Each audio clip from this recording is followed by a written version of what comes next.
Olá, você crê que Deus existe? Você acredita no poder da existência do Criador?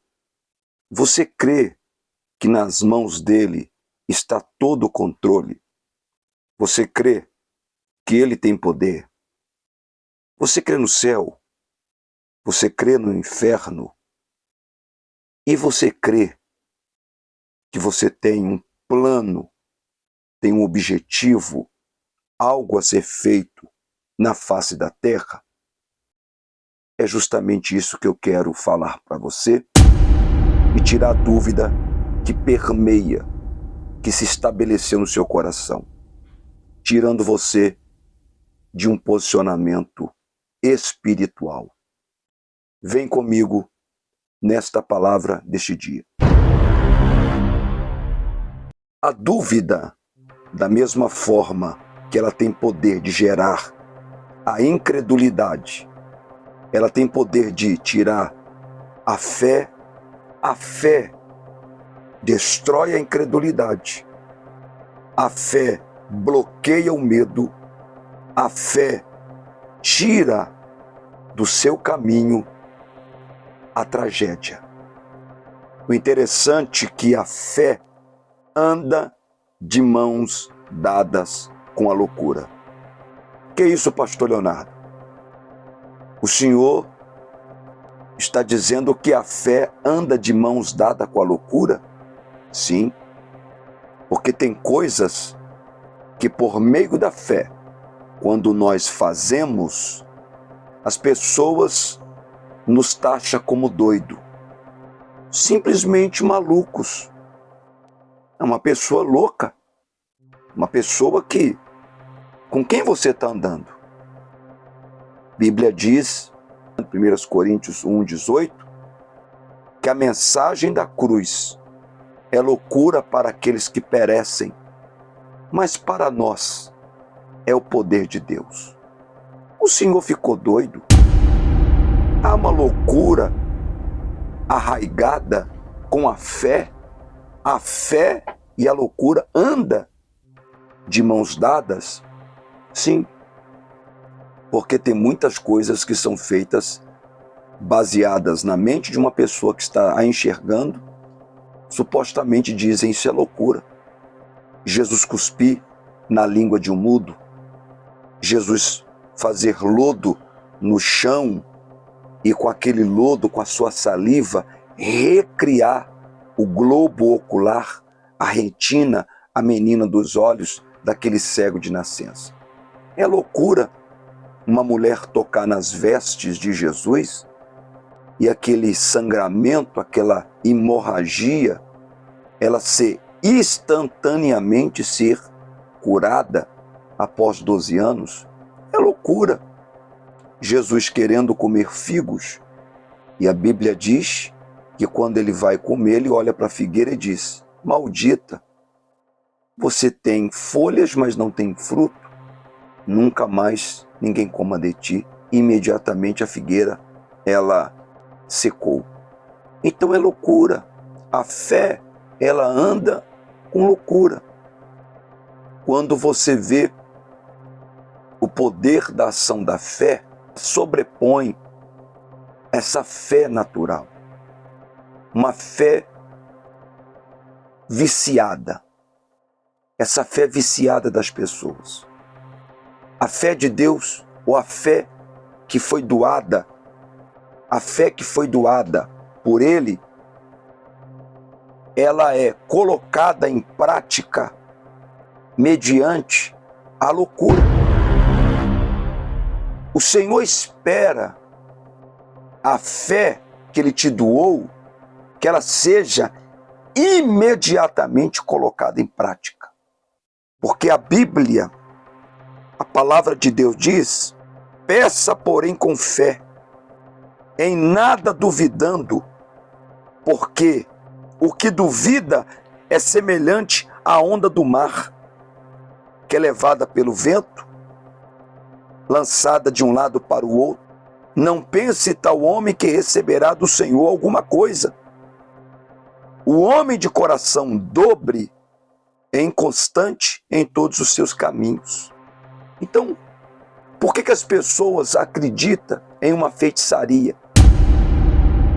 Por que a pessoa acredita que acendendo uma vela ou fazendo um despacho, elas têm tanta essa fé? Porque essa fé é uma fé para o mal, exercida para aquilo que está alinhada com a vontade do diabo.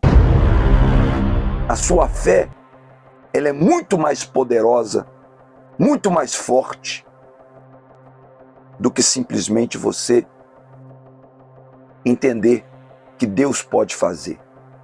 Ah, Deus pode fazer. Não, querido. Ele quer fazer. Ele tem poder para fazer. Então as pessoas vivem numa vida de dúvida. Há muitos cristãos, servos de Deus, que andam vivendo desesperados, sem direção, sem rumo, tudo por falta de fé. Há pessoas que vivem pensando, eu já ouvi pessoas falando sobre isso, ô pastor, será que Deus existe mesmo? Será que a Bíblia, a palavra é verdadeira? Quando eu estou orando, buscando a presença de Deus, realmente as minhas orações são ouvidas? São dúvidas. Essas dúvidas estão dentro do ser humano. E quem as colocou lá? Quem que trouxe e provocou essa dúvida no coração dessas pessoas? Preste atenção. Jesus atravessando o mar com seus discípulos, ele dorme à polpa do barco. De repente, o mar fica bravio, os homens ficam inquietos, os discípulos, os marinheiros de alta experiência, sabedores do clima, sabedores da maré, de repente se colocam diante de suas dúvidas, porque chacoalhado pelas ondas do mar, levantam a voz e diz: acorde o mestre. Senhor, não te importas que pereçamos? Em outras palavras, eles estavam com tanta dúvida de quem era Jesus e por que Jesus estava dormindo no momento mais crítico, no momento mais difícil da vida deles. Eles se colocaram ali para dizer: o Senhor não se importa conosco? Nós estamos aqui à beira de um naufrágio, à beira da morte, e o Senhor dormindo? São essas dúvidas que o inimigo lança como seta. São setas inflamadas. São setas que corrompe, que destrói o poder do pensamento positivo e ativo. Quantas pessoas que eu dou conselho, quantas pessoas que eu estou sempre aconselhando, sempre dando a palavra. Pessoas que não conseguem enxergar um palmo do seu nariz o grande poder de Deus. Eu não posso, querido, com estalar de dedos, operar milagre na vida de ninguém, mas Deus me deu poder. Deus me deu poder. Ele me deu poder, me deu autoridade. E este poder que está na minha vida, milagres, sinais, prodígios, sempre acontece em nosso ministério. Sempre acontece. Não estou aqui tocando trombeta, não estou aqui dizendo que, eu sou o cara. Não, eu sou um filho de Deus que exerço a minha fé, que uso o poder da palavra.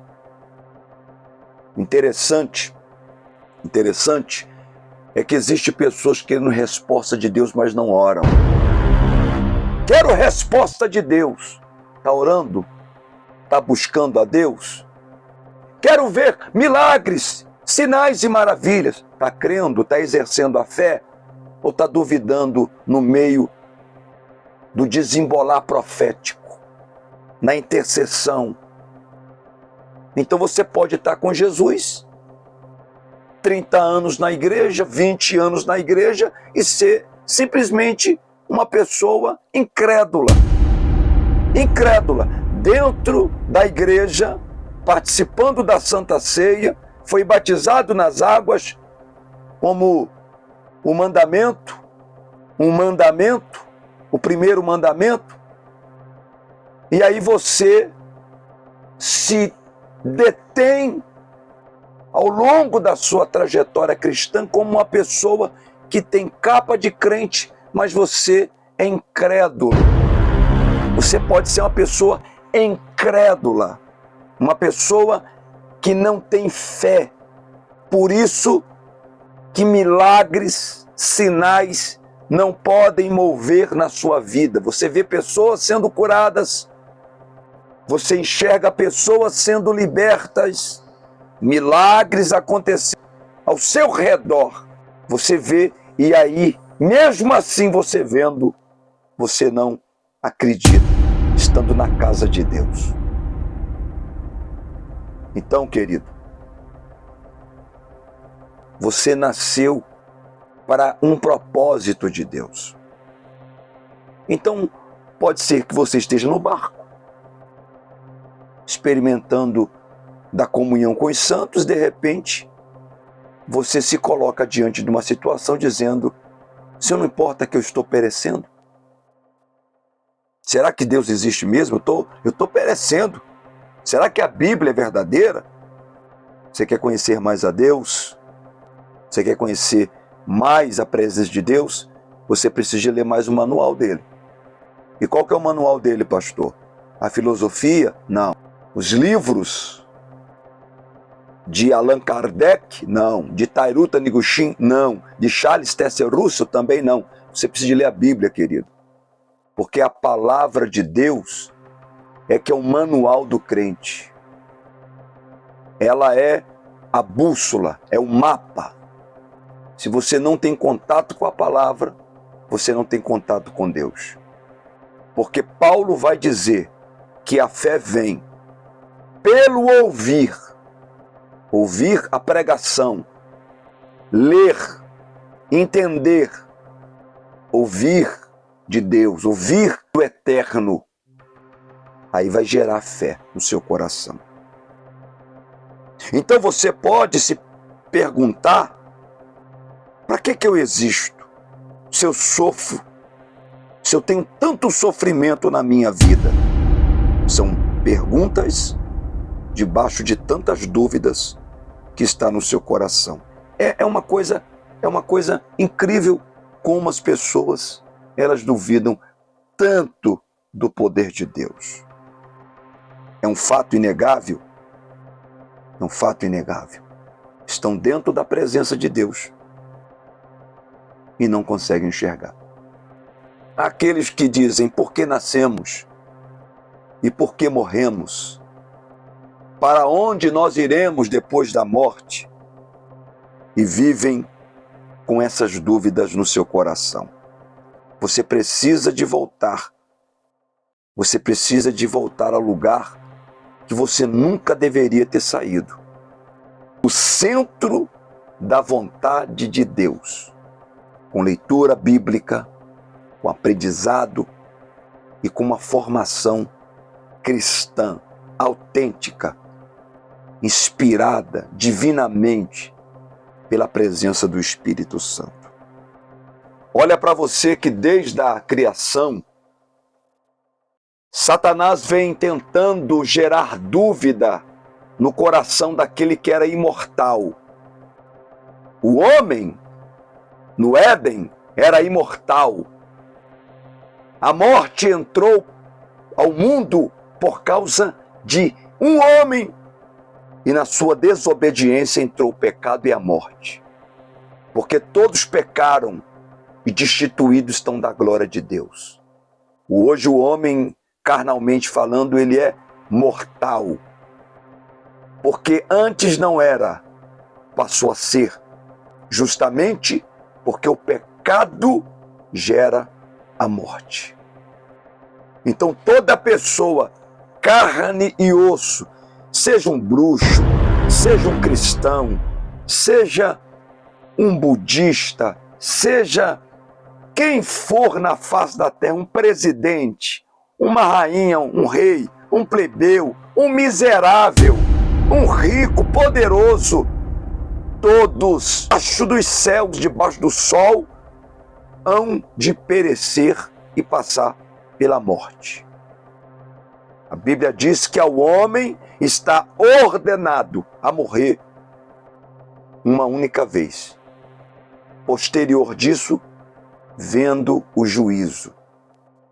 E todos irão comparecer diante de Deus, o justo juiz da terra.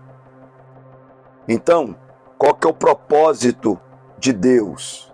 Jesus disse: aquele que crê em mim nunca morrerá. Nunca morrerá. Você entende isso, querido? Você compreende isso? Porque a desobediência do homem gerou morte e pecado, pecado e morte. E vamos ver que toda dúvida, ela foi gerada pela serpente. Um dos animais que Deus criara era astuto, era um dos animais mais próximo a Eva, e Satanás, ele usa aquele animal. A Bíblia diz que este animal agora, ele vai trazer dúvida no coração da mulher. Ele vai gerar essa dúvida no coração da mulher.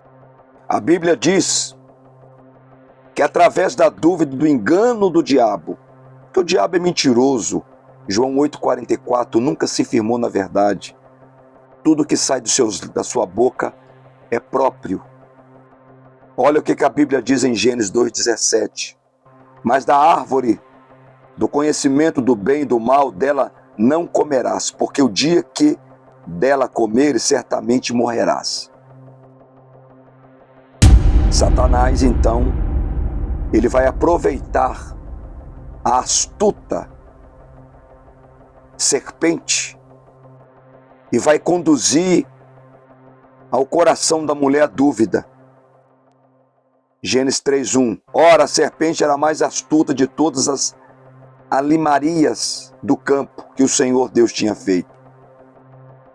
E esta disse à mulher: assim que Deus disse, não comereis de toda a árvore do jardim. Então a serpente disse à mulher: certamente não morrerás, ou não morrereis. Porque Deus sabe que no dia em que dela comerdes, abrirão os vossos olhos e sereis como Deus, sabendo o bem e do mal. Você percebe como o inimigo enganou a Eva? Como Satanás, ele usou aquilo que atraiu a atenção da mulher, e através dessa dúvida gerada no coração, ora, Deus disse uma coisa, você está dizendo outra. Quem está certo? O que Deus disse, não comereis, porque se comeres certamente morrereis, ou você que disse, se eu comer eu não morrerei? Entende, querido? O nível de dúvida que é gerado no coração das pessoas através do mal, através das obras infrutíferas, da maneira astuta, da maneira sagaz, perversa, manipuladora, e as pessoas ainda não conseguem enxergar que existe um mal manipulando, tendencioso, para levar as pessoas a viver uma vida de escravidão, uma vida de mentoria do mal, com seus verdugos, com seus flagelos, com toda sorte de maus tratos ao corpo, à alma.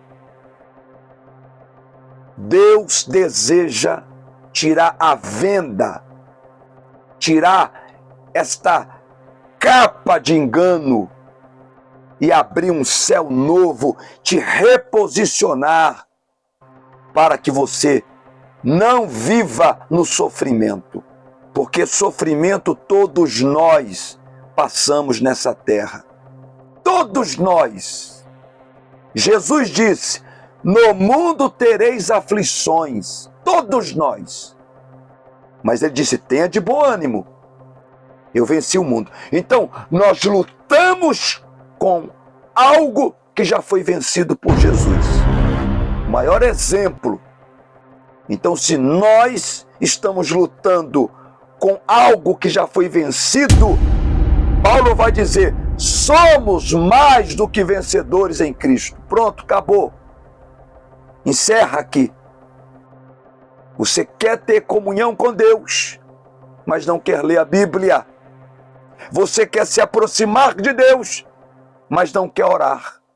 Você quer ir para este bendito desse céu, mas não procura saber como é este céu. Porque toda essa dúvida está sendo gerada para poder te distrair e tirar da vontade de Deus. Então, da mesma forma que a fé gera milagres extraordinários no sobrenatural, a dúvida, ela gera uma catástrofe. Ela gera uma destruição. Ela tira o homem do propósito de Deus. Ela arranca o homem do propósito de Deus. Porque sem fé é impossível agradar a Deus. Porque é necessário que aquele que se aproxime de Deus creia que Ele existe, que é galardoador dos que o buscam. A nossa experiência com Deus, a nossa experiência com o Senhor, ela não pode estar alinhada com a conversa de homens, mas com a palavra do Espírito que traz vida, produz fé. Para de ouvir homens e comece a ouvir Deus. Pelos frutos se conhece a árvore. Pelos frutos se conhece a árvore. Jesus gerou no coração de Maria o poder da fé, enquanto Marta estava ocupada em fazer muitas coisas, em impressionar. Para homens, Jesus disse para Maria: Maria, o que você recebe vai ficar guardado no seu coração. Marta, basta, um pouco é suficiente, porque Maria tem recebido da fonte, e o que ela recebe, ninguém nunca vai tirar do coração dela. E no dia de maior desespero de Marta, a Bíblia diz que ela duvidou. E Jesus disse: não te disse, não te hei dito, que se creres verás a glória de Deus. Por que Jesus repete esta palavra? Porque ela já tinha ouvido várias vezes, mas não chegou a colocar isso no coração em prática. Eu sou a ressurreição e a vida. Eu sou a ressurreição e a vida. Tinha te dito isso, eu tinha te falado isso, mas você não parou para me ouvir. Por isso que o seu desespero é maior do que de Maria. Marta se desesperou de tal maneira que mostrou que ela não estava preparada para o momento difícil da sua vida. Porque no mundo tereis aflições. Estende bom ânimo. A Bíblia diz em Jeremias 17:5: maldito o homem que confia no homem e faz da carne o seu braço, faz do homem a sua força, faz do ser humano a sua força e aparta o seu coração de Deus. Ou seja, Deus não resolve, o homem vai resolver. Eu confio no homem, eu confio na medicina, eu confio no médico. Você não confia em Deus, então sua fé está morta. Você pode até crer no homem, acreditar na palavra de um homem, e é fato que todos nós damos uma credibilidade para alguém. Mas você precisa de confiar no Senhor. Os que confiam no Senhor são como os montes de Sião, que não se abalam. Você confia em Deus ou no homem? Confia no Senhor. Confia no Senhor. O verdadeiro cristão confia no Senhor. Salmos 27, capítulo 20, versículo 7. Uns confiam em carros, outros em cavalos. Mas nós faremos menção do nome do Senhor Deus Todo-Poderoso. Então, que você receba a orientação. Esta orientação é para te reposicionar. No lugar da dúvida, exerça a fé. Exerça a fé no poder de Deus. Exerça o poder da fé. Deus te doou a fé. A fé é um dom de Deus. É uma dádiva. Efésios 6, a Bíblia diz que a fé é escudo. É um escudo protetor. Você não pode duvidar do que Deus está lhe falando, porque quem se aproxima da dúvida, aproxima da tragédia. Mas quem se aproxima da fé, se aproxima do sobrenatural de Deus. Que Deus te abençoe, querido. Tenha sonhos, tenha fé, acredite nele. Até a próxima.